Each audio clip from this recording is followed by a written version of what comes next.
thank you so much for having me here. Edie Coffrin is such an incredible and inspiring leader. And I call myself very lucky to have had her support in my very early days in politics. It is just amazing to join you here, to see my dear friend, Chad Griffin. We love the leadership of Jody Winterhoff.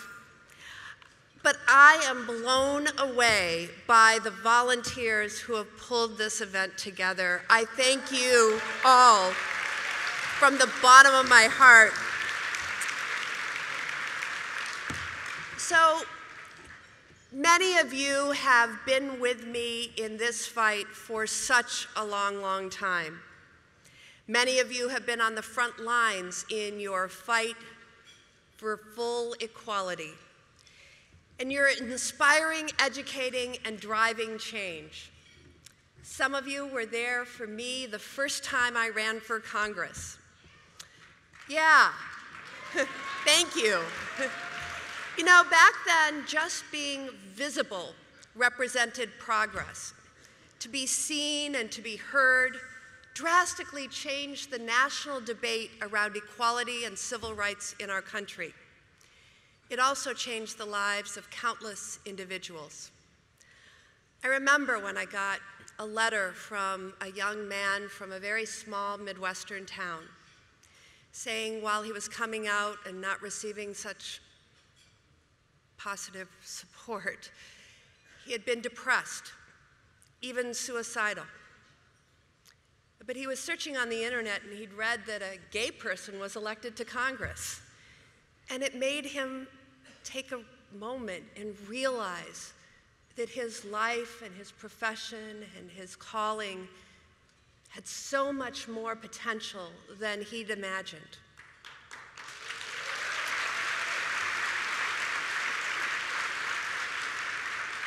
And I got a chance to ultimately meet him and wish him well, and he's very, very promising. I also think back to when I was first elected to local office. Now, back in the mid-'80s, there were really only a handful of LGBTQ people in office around the world, let alone in the halls of Congress. And I remember attending some of the first meetings and gatherings of all the openly LGBTQ elected officials in the 1980s. Not everybody could come, but we would get together, and honestly, I felt like I knew every gay or lesbian lawmaker, and I knew everything about them, from their policy fights to who they were dating to the latest gossip, because there were so few of us. It was like a small support group. But now, if you attend any gathering of LGBTQ leaders, it really feels like a room full of people with power. Just look at us. Just look at us. There are over 1,300 people in this room this evening. And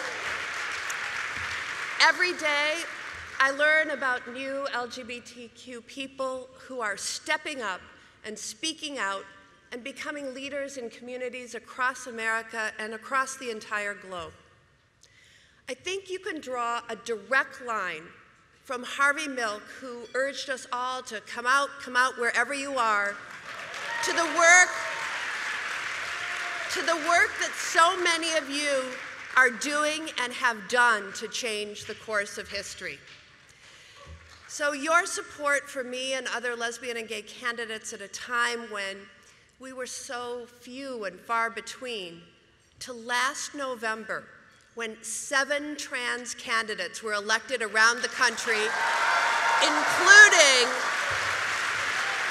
including Steffi Coons right here in Georgia.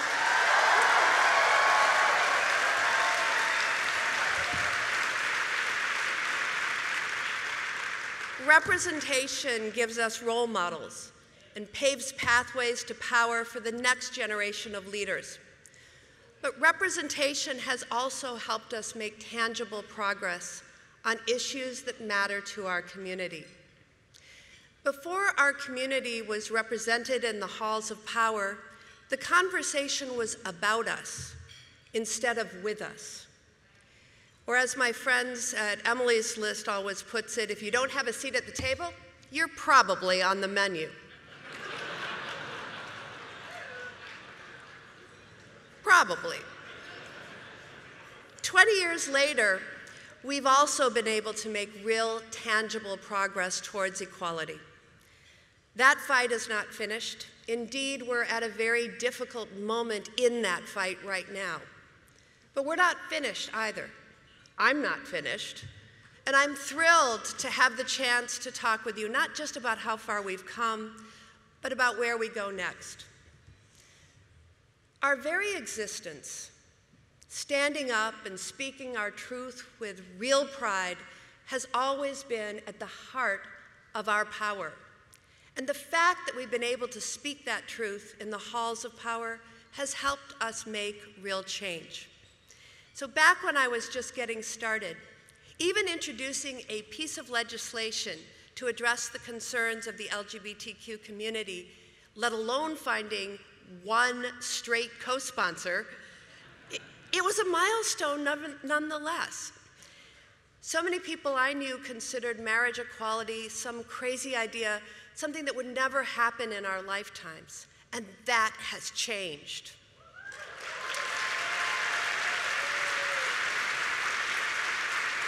Now, Barack Obama ran on a promise to sign the Matthew Shepard and James Byrd Hate Crimes Prevention Act into law. And once he was in the White House, with a progressive Democratic majority in the Congress, we made incredible strides forward. And I remember working in those trenches with John Lewis all the time.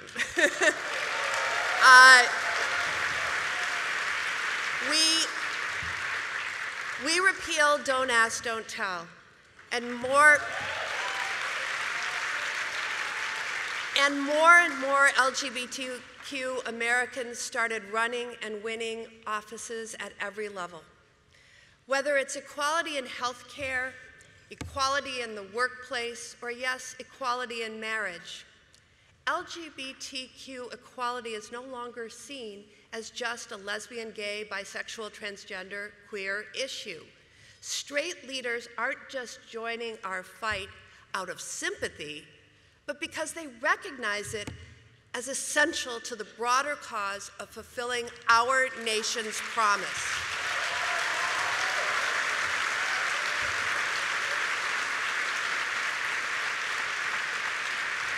More and more, with every passing year, Americans understand that our fight is about freedom, and it's about fairness, and it's about the opportunity for all. And that is a triumph of representation, and it's a progress we can all be proud to celebrate. Still, we can't mistake progress for victory. We've achieved so much so quickly during the 8 years of the Obama administration.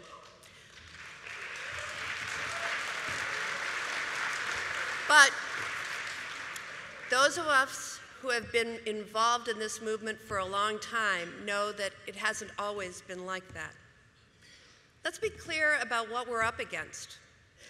With this president in the White House, the progress we've made over the course of a generation is going to remain under attack. We're going to see more anti-LGBTQ nominees to serve in important courts across this nation. We're going to see more assaults on the scientific research that would improve the lives of LGBTQ Americans. And we're going to see a foreign policy that looks the other way while LGBTQ people are tortured or executed around the world. Right here in Atlanta, this administration has banned the CDC from even using the word transgender. And President Trump continues to disrespect patriotic transgender Americans who want to serve their country. So, we're going to have to grit our teeth and stiffen our backbones. Or as one of my mentors in the Senate, Barbara Mikulski, used to say when the women were going into battle, square your shoulders, put on your lipstick, and head out to the battle.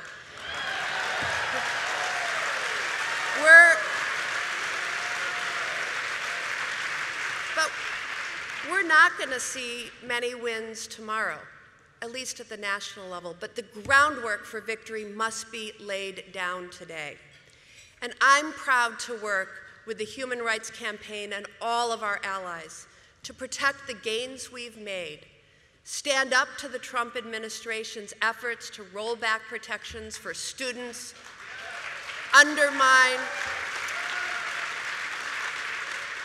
stand up against their efforts to undermine the rights and protections for transgender service members, and stand up against their attempts to give religious organizations a license to discriminate against LGBTQ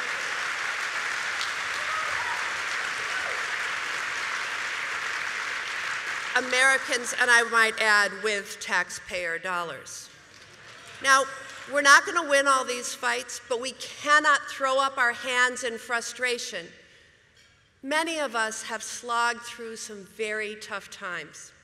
We've had moments where progress seemed impossible.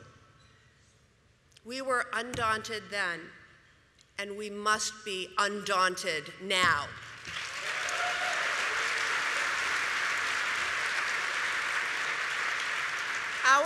Our work, our fight for progress, is not just about resisting Trump. We must also go back on the offense. Now, together with the Human Rights Campaign and our allies across Capitol Hill, I helped to introduce the Equality Act,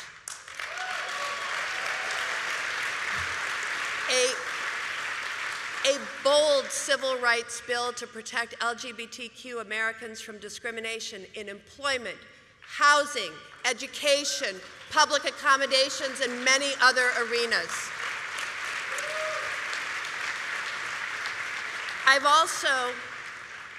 also introduced the Student Non-Discrimination Act to help make schools a safer place for LGBTQ kids.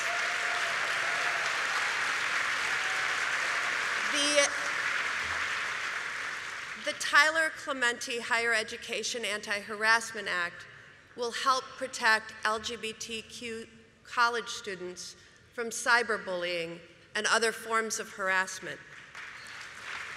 And we're pushing legislation that would put an end to so-called what's the word I'm looking for?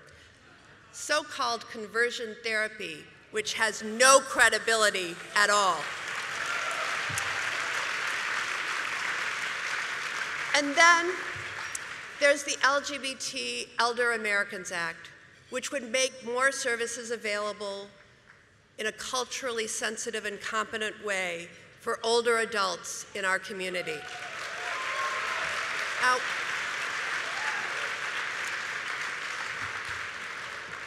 you have stood with me for a long time in these legislative fights and others, supporting LGBTQ rights in court cases, opposing nominees who are openly hostile to our community, and demanding that the executive branch use its power to advance the cause of equality. But the representation we've fought for and won over the course of a generation all over the country, up and down the ballot, means that we no longer have to stand alone. And that's why elections matter. When we elect LGBTQ Americans to office, the entire conversation changes. It's elections that determine whether we move back or move forward. The last election ground much of our progress to a halt, And this election is our chance to turn things around. Now, the truth is, it's vital, it's important to protest.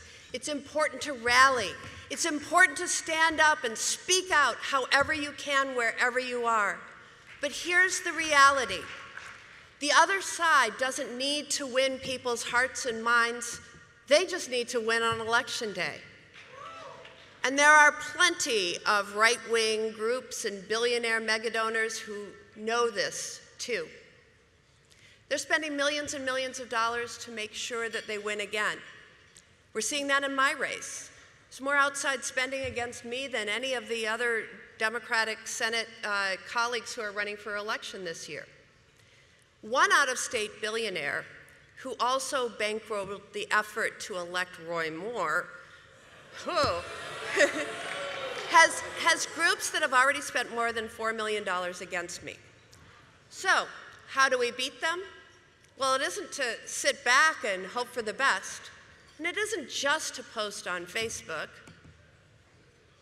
What do we have that they don't? You. We have you. With your help, across this country, we can out-organize them. We can harness the energy that we're seeing all around the country and build campaigns that turn that energy into votes and victories and progress. Now, that's what I'm doing in Wisconsin, building a grassroots campaign that can beat their TV ads with neighbor-to-neighbor organizing. And at a time when the news is often so discouraging, our work couldn't be more inspiring. A generation from now, we will look back at this moment, and we will remember this moment not for the way hatred and bigotry fueled the politics of the past few years, but for the way love and compassion helped our movement grow, not just bigger, but stronger.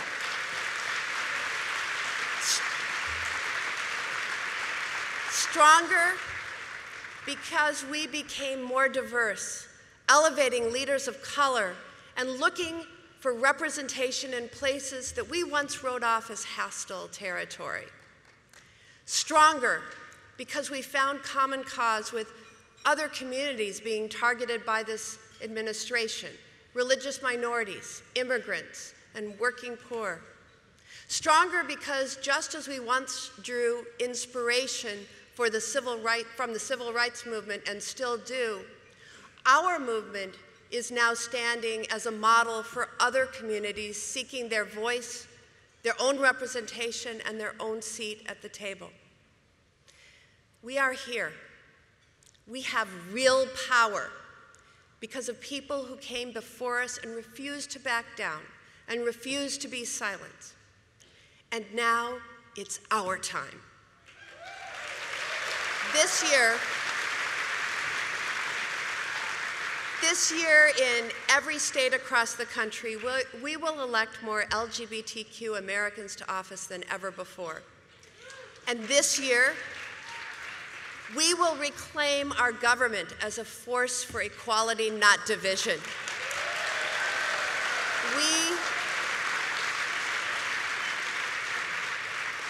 We will restore the progress we worked so hard to achieve. And we will recommit to fighting for full equality for every single LGBTQ American. Thank you so much, and good night.